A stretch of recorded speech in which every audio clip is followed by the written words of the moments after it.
NPM 21510200370, mahasiswi S1 Perbankan Syariah Fakultas Ekonomi dan Bisnis Islam UIN Raden Intan Lampung. Di sini saya akan menyelesaikan tugas UTS dengan MK Qiraatul Quran dengan materi tentang review jurnal Qiraatul Quran dengan judul Jurnal Pembelajaran Baca Tulis Al-Quran Anak. Berdasarkan konsep baca tulis Al-Quran anak usia dini, peneliti menganalisis sebagai berikut. Pembelajaran baca tulis Al-Quran bagi anak usia dini merupakan pembelajaran dasar atau awal untuk dapat memahami isi dan kandungan serta nilai-nilai yang terdapat dalam Al-Quran. Dalam pembelajaran baca tulis Al-Quran ini, pada umumnya pertama-tama anak akan diajarkan mengenal huruf-huruf hijaiyah. Setelah mengenal huruf hijaiyah, anak kemudian diajarkan bagaimana cara melafalkan huruf yang baik dan benar serta sesuai dengan makhrajnya.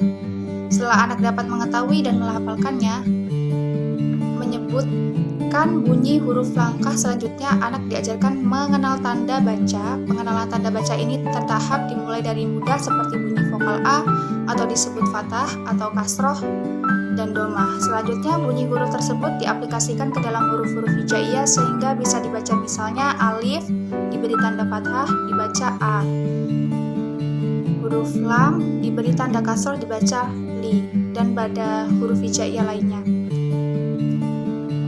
Tahap pertama, pengenalan huruf, bunyi atau makhraj huruf serta tanda baca atau harakat. Jika sudah dikuasai anak dengan baik dan benar, barulah anak dibiarkan tahapan selanjutnya membaca kata. Huruf-huruf yang diberi tanda-tanda sehingga melahirkan bunyi disambung dengan huruf lain menjadi sebuah kata. Pada tahap pembelajaran membaca Al-Quran harus benar-benar dilakukan dengan baik. Diharapkan anak dapat melafalkan dengan fasyih. Anak harus benar-benar dapat menguasai tahap membaca kata terlebih dahulu agar lebih mudah pada tahap selanjutnya, yaitu membaca kalimat. Jika anak sudah mampu membaca kata sesuai dengan makhraj hurufnya, barulah anak dapat dilanjut ke tahap membaca kalimat. Setelah anak mampu membaca kalimat selanjutnya, pembelajaran akan semakin sulit seperti adanya penambahan bunyi pada tanda tertentu, maka dibaca menjadi lebih panjang dan lainnya sebagainya. Tanda-tanda wakaf atau berhenti seperti halnya tanda titik dan koma dalam membaca tulisan bahasa Indonesia. Namun dalam pembelajaran Al-Quran, tanda wakaf ini bermacam-macam dan masing-masing tanda mengandung arti yang berbeda. Ketika anak telah mampu membaca per kalimat pada Al-Quran, untuk lebih memfasihkan pelafalan dapat dilakukan dengan menghafalkan ayat-ayat atau surat-surat pendek dalam Al-Quran. Pada saat ini, anak juga akan mulai dilatih mengatur nafas dan membaca dengan irama. Membaca Al-Quran dengan irama sebenarnya akan lebih menyenangkan bagi anak karena akan terdengar lebih indah dan mudah masuk ke dalam hati dan pikiran. Akan tetapi jika tidak melalui tahap-tahapan seperti di atas, maka anak belum bisa diajarkan irama.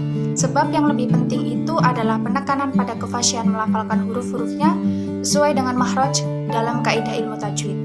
Ketika sudah fasih, barulah dapat diiringi dengan irama agar lebih indah dan merdu. Setelah anak dapat membaca dan menuliskan Al-Quran dengan baik dan benar, barulah anak dapat diajarkan memahami arti atau terjemahannya untuk kemudian diamalkan dalam kehidupan sehari-hari. Mungkin cukup sekian materi yang dapat saya sampaikan, kurang lebihnya saya mohon maaf. Wassalamualaikum warahmatullahi wabarakatuh.